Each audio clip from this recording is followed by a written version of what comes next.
नोरमा group, जो सोचता है वो करता है। आपके अपने सपनों का आशियाना। बिहार में विधानसभा चुनाव से पहले लगातार मुख्यमंत्री Nitish Kumar back to back कई सारी योजनाओं को लेकर के जनता के बीच आ रहे हैं। इस बीच बता दें कि आज कैबिनेट की महत्वपूर्ण बैठक हुई थी और बैठक में 25 एजेंडों पर मुहर लगाई गई है। इन बैठकों में जो 25 एजेंडों पर मुहर लगाई गई है उसकी तमाम जानकारियां हम आपको देंगे, तो आप इस खबर के अंत तक जरूर बने रहिए। देखिए, सीएम नीतीश कुमार ने बिहार कैबिनेट की बैठक में 25 एजेंडों पर आज मुहर लगाई। इस बैठक में आंगनबाड़ी सेविका सहायिका को लेकर बड़ा फैसला लिया गया है। आंगनबाड़ी सेविका का मानदेय 7,000 से 9,000 और आंगनबाड़ी सहायिका का 4,000 से 4,500 रुपये बढ़ाने की कैबिनेट में स्वीकृति इसको दी गई है। इसके लिए बता दें कि 345 करोड़ 19 लाख 20 हज़ार की राशि स्वीकृत कर दी गई है। सीएम नीतीश ने आज इसकी घोषणा कर दी है। इसके अलावा हम बता दें कि इस बैठक में मुख्यमंत्री ने फेलोशिप योजना की स्वीकृति दे दी है। इसके अलावा ईशा फाउंडेशन कोयटुंबर के द्वारा राज्य में 6 शहरों में जैसे कि पटना, गयाजी, छपरा, सहरसा, भागलपुर और बेगूसराय में एलपीजी गैस आधारित शवदाह गृह की स्थापना और संचालन के संबंधित शहर में 1-1 एकड़ भूमि ईशा फाउंडेशन कोट्युंबर को 1 रुपए के टोकन राशि पर 33 वर्षों की अवधि के लिए लीज पर देने की स्वीकृति मिली है। बता दें कि इस बैठक में कई महत्वपूर्ण फैसले लिए गए हैं, जिसमें विवाह मंडप भी बनाने की बात सामने आई है। दरअसल मुख्यमंत्री कन्या विवाह मंडप योजना के तहत राज्य के सभी 8,003 पर ग्राम पंचायत में चरणबद्ध तरीके से विवाह मंडप का निर्माण कराने के लिए बिहार निधि फंड की तरफ से 50 करोड़ रुपए देने की स्वीकृति दी गई। इसके अलावा गांव में सोलर स्ट्रीट लाइट लगाने की भी मंजूरी दी गई है। फेलोशिप योजना भी इसमें शामिल है, जिसमें हम आपको बता दें कि विभिन्न स्तरों पर उच्च गुणवत्ता वाले अनुभवी विशेषज्ञों को संबंध करके लोक नीति के निर्माण और क्रियान्वयन में नई ऊर्जा एवं गति प्राप्त होगी। इस उद्देश्य में मुख्यमंत्री फेलोशिप योजना 2 वर्षों का अनुमानित व्यय 31 करोड़ 50 लाख 88,900 एवं 121 फेलोज के चयन की स्वीकृति दी गई है। इसके अलावा बता दें कि आपात पीड़ितों को भी राहत दी गई है। तो कुल मिलाकर देखिए तो आज 25 एजेंडों पर मुहर लगाई गई। अब हम आपको एक एक करके वो तस्वीरें दिखा दे रहे हैं जिसमें मुख्यमंत्री नीतीश कुमार ने आज मंजूरी दे दी है कैबिनेट की बैठक में। हम आपको बता दें कि इसमें कुल मिलाकर 25 जो चीज़ें हैं उसको शामिल किया गया, जिसमें पंचायती राज विभाग शामिल है। पंचायती राज विभाग के अलावा नगर निकास एवं आवास विभाग शामिल है। गृह विभाग में भी महत्वपूर्ण फैसला लिया गया है। नगर विकास एवं आवास योजना में भी लिया गया है। समाज कल्याण विभाग में भी फैसला लिया गया है।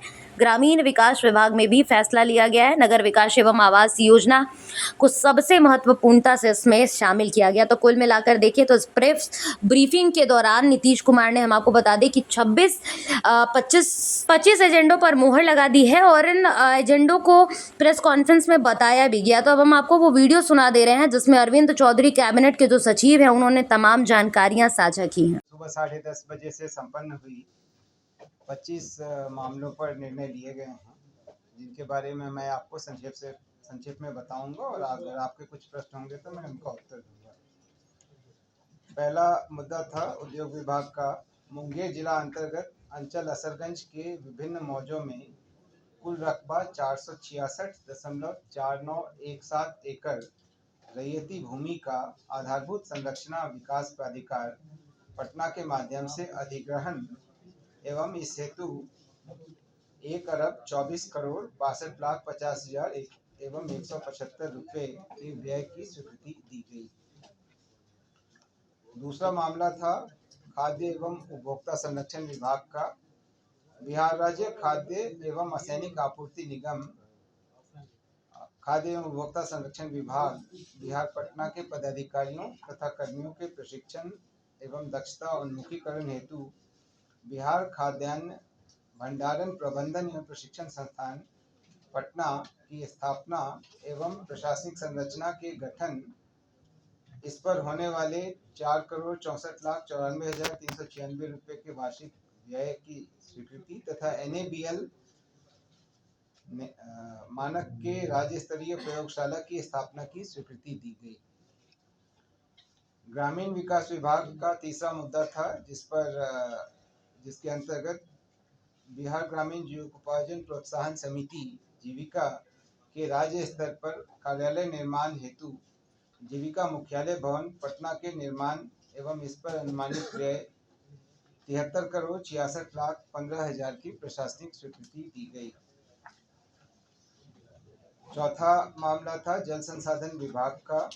जहानाबाद जिला अंतर्गत सिंचाई प्रमंडल उदेरा स्थान के अधीन उदेरा स्थान बराज का निर्माण एवं पूर्व से निर्मित उदेरा स्थान बियर योजना के नहर प्रणालियों के आधुनिकीकरण कार्य में आर्बिट्रेशन का एक मामला हुआ था। उस आर्बिट्रेशन मामले में विजेता प्रोडक्ट्स एवं इंफ्रास्ट्रक्चर लिमिटेड रांची बनाम बिहार सरकार एवं अन्य में 20/3/25 को पारित आदेश के आलोक में संवेदक से निगोशिएशन उपरांत पुनरीक्षित राशि 651 करोड़ 13 लाख रुपए की प्रशासनिक एवं व्यय की स्वीकृति दी गई।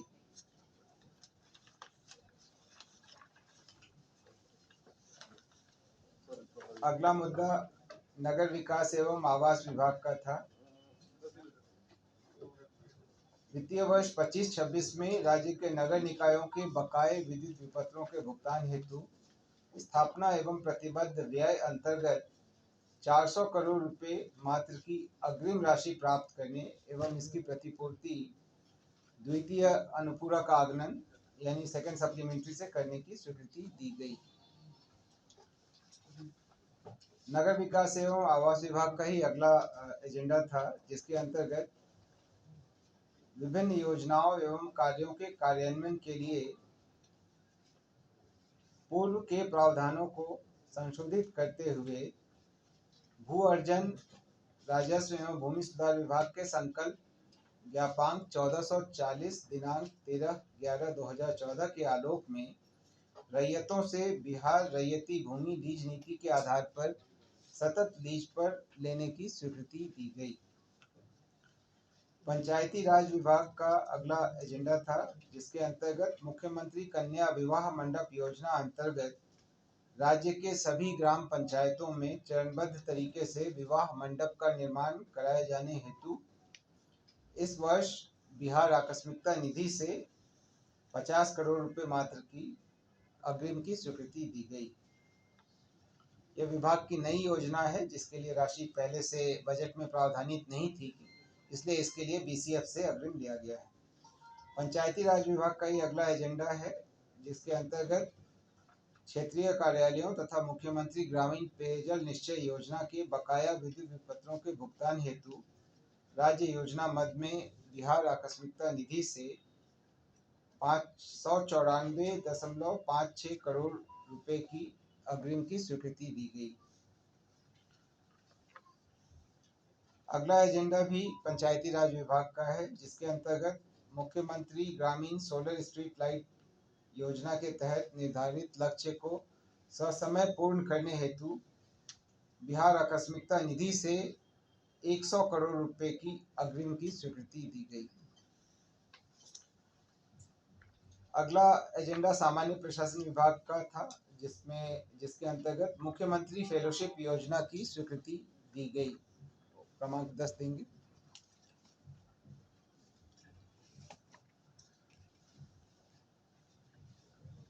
इसका क्रियान्वयन सामान्य प्रशासन विभाग द्वारा IIM बोधगया के सहयोग से किया जाएगा। फेलोशिप की अवधि 2 वर्ष की होगी, जिसके दौरान चयनित फेलो को निर्धारित मासिक मानदेय का भुगतान किया जाएगा। 2 वर्ष के सफलतापूर्वक समापन पर 2 वर्ष की अवधि के सफलतापूर्वक समापन पर IIM बोधगया द्वारा लोक नीति एवं सुशासन का प्रमाण पत्र दिया जाएगा। यह योजना बिहार के मूल निवासियों के लिए होगी।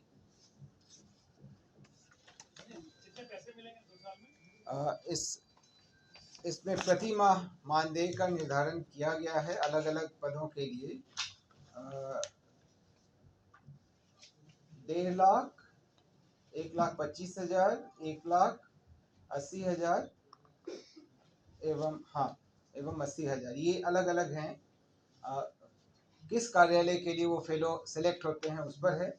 मुख्यमंत्री सचिवालय, उप मुख्यमंत्री कार्यालय, मुख्य सचिव कार्यालय, विकास आयुक्त कार्यालय, सचिवालय के विभाग, प्रमंडलीय आयुक्त का कार्यालय, जिला समाहरणालय और नगर निगम के आयुक्त का कार्यालय, इतने कार्यालयों में फेलोज की स्वीकृति दी गई है। सभी जगहों पर अलग अलग संख्या रखी गई है। संख्या का विवरण आप चाहें तो नोट कर सकते हैं। मुख्यमंत्री सचिवालय में 4, उप मुख्यमंत्री कार्यालय में 2, मुख्य सचिव कार्यालय एवं विकास आयुक्त कार्यालय में 2-2, सचिवालय के विभागों में 1 प्रति विभाग, प्रमंडलीय आयुक्त, जिला समाहरणालय एवं नगर निगम आयुक्त कार्यालय में 1 प्रति विभाग एवं प्रति निगम प्रति कार्यालय। अगला एजेंडा आप एक बार सम करके बता देंगे, अभी आप चेक कर लीजिए, सम कर लीजिए कितना है। नगर विकास एवं आवास विभाग द्वारा बिहार नगर पालिका योजना सेवा नियमावली 2025 का गठन किया गया एवं उसकी स्वीकृति दी गई। अगला एजेंडा वित्त विभाग का था, जिसके अंतर्गत राज्य के सरकारी कर्मियों को अनुमान्य यात्रा भत्ता के वर्तमान दरों में एवं यात्रा अनुमान्यता में संशोधन की स्वीकृति दी गई। अगला एजेंडा भी वित्त विभाग का था, जिसके अंतर्गत बिहार आकस्मिकता निधि के स्थायी काय को वित्तीय वर्ष 25-26 में 30 मार्च 26 तक के लिए अस्थायी रूप से बढ़ाकर जो इसकी अधिकतम सीमा है वहां तक 31,689 करोड़ 50 लाख रुपए की गई। अगला एजेंडा राजस्व एवं भूमि सुधार विभाग का था, जिसके अंतर्गत क्षेत्रीय कार्यालय हेतु राजस्व कर्मचारी के 3,303 अतिरिक्त पदों की स्वीकृति दी गई। यह जमाबंदियों की बढ़ती संख्या के आधार पर अतिरिक्त आवश्यकता के आधार पर विभाग द्वारा इसका आकलन कर इन पदों का सृजन कराया गया। पशु एवं मत्स्य संसाधन विभाग का अगला एजेंडा था, जिसके अंतर्गत बिहार पशु एवं मत्स्य संसाधन सेवा भर्ती संशोधन नियमावली 2025 के गठन की स्वीकृति दी गई। गन्ना उद्योग विभाग द्वारा गन्ना उद्योग विभाग में बिहार ईक पर्यवेक्षक संवर्ग नियमावली 2025 की स्वीकृति दी गई। अगला एजेंडा ग्रामीण विकास विभाग का है। राज्य के सभी प्रखंडों में जीविका समूहों के माध्यम से बेसहारा गोवंशीय पशुओं के संरक्षण एवं समुचित प्रबंधन हेतु बिहार जीविका गोधन संरक्षण एवं प्रबंधन योजना लागू करने की स्वीकृति दी गई। नगर विकास एवं आवास विभाग का अगला एजेंडा है, जिसके अंतर्गत ईशा फाउंडेशन कोयम्बटूर के द्वारा राज्य के 6 शहरों यथा पटना, गयाजी, छपरा, सहरसा, भागलपुर एवं बेगूसराय में गैस आधारित शवदाह गृह की स्थापना एवं संचालन करने तथा इस हेतु ईशा फाउंडेशन कोयम्बटूर को इन शहरों में 1-1 एकड़ भूमि 1 रुपए की टोकन राशि पर 33 वर्षों की अवधि के लिए लीज के माध्यम से आवंटित करने की सैद्धांतिक स्वीकृति दी गई। विभाग का ही अगला एजेंडा है, जिसके अंतर्गत बिहार नगर पालिका विधि सेवा नियमावली की स्वीकृति दी गई। अगला एजेंडा भी नगर विकास एवं आवास विभाग का ही है, जिसके अंतर्गत बिहार नगर पालिका संपत्ति कर निर्धारण संग्रहण एवं वसूली नियमावली 2013 के नियम 4 में संशोधन की स्वीकृति दी गई। ये दिखाइए जरा।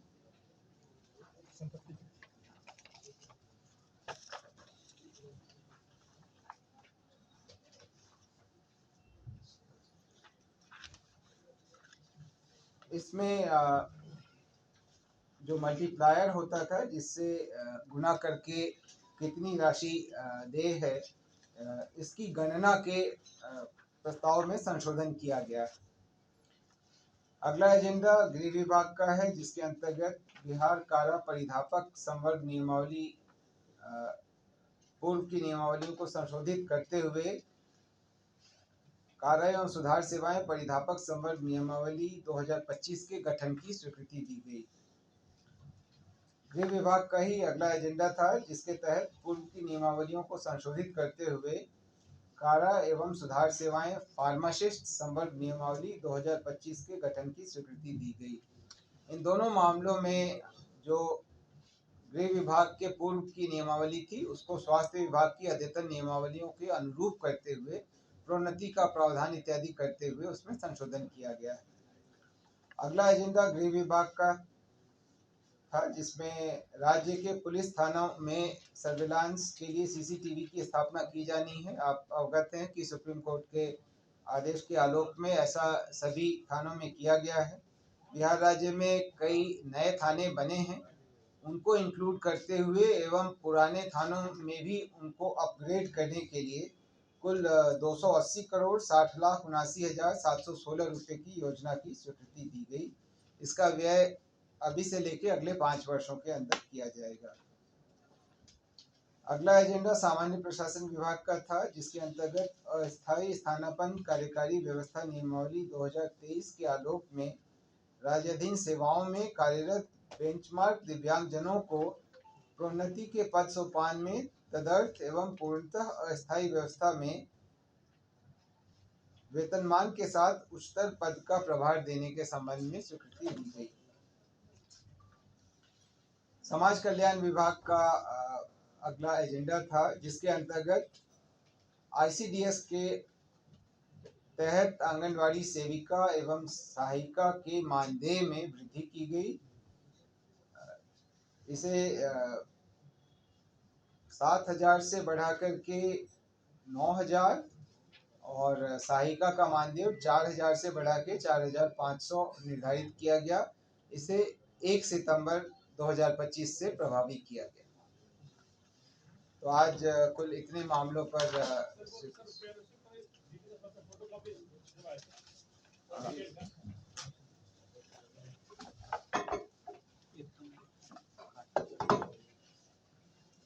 ठीक है। अब आपको आपके सपनों को हमने सजाया है, ई होम्स पैनोरमा को हमने बनाया है। ई होम्स मेरा एक सपना था, जिसपे मैं पिछले 4 साल से काम कर रहा था। हमने जो बनाया है वो सबने है माना। ई होम्स पैनोरमा में हो आपका भी आशियाना। और फाइनली हमने 2021 में इस प्रोजेक्ट को लॉन्च किया। बहुत लोग अप्रिशिएट कर रहे हैं कि पूर्णिया जैसे शहर में, बिहार के, एक तो बिहार की बात करें उसमें भी पूर्णिया जैसे छोटे जगह में इस तरह का लाइफस्टाइल देना, ये सुन के हम लोगों को बहुत अच्छा लगता है। ई होम्स में हमने कुछ और भी किया है, जैसे हम जिस जगह में रह रहे हैं हमारे फैमिली सिक्योर हो, उनको सिक्योरिटी का ध्यान में रखा है।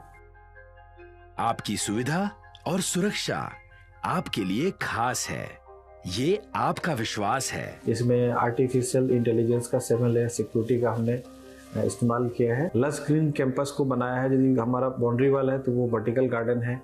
ये जितनी भी फैसिलिटी होता है एक इंटरनेशनल टाउनशिप में ई होम्स है, ये हम लोग विश्वास नहीं कर पा रहे हैं। जो भी हमारे मित्र दोस्त या जो भी हमारे बाहर के बाहर आते हैं, तो हम लोगों को बहुत अच्छा सुनने को मिलता है और बहुत अच्छा क्रेडिट मिल रहा है। वो सारा हमने सिर्फ एक बिल्डिंग नहीं बनाया, हमें एक बहुत अच्छा लाइफस्टाइल दिया ई होम्स में, और मेरा एक सपना था जिसको मैं आज फुलफिल होते हुए देख रहा हूँ। ये आपका आवास है। ई होम्स पैनोरमा में अब आपका निवास है। E homes Panorama, luxurious lifestyle redefined. Panorama group, जो सोचता है वो करता है। अगर ये वीडियो पसंद आई और वह बिहार के राजनीति और बिहारियत से सरोकार रखेनी तो सब्सक्राइब बटन दबा के चैनल के सब्सक्राइब कर ली। ओजे एगो घंटी बा, ओकरा बटन दबा देला से कुल सटीक और मारक खबर रुआ मुफ्त में मिल जाई। अगर रुआ पत्रकारिता के हमनी के नया प्रयोग में सहयोग कर चाहतानी तो ज्वाइन बटन दबा दी। पेटीएम नंबर नोट कर ली 9386816700।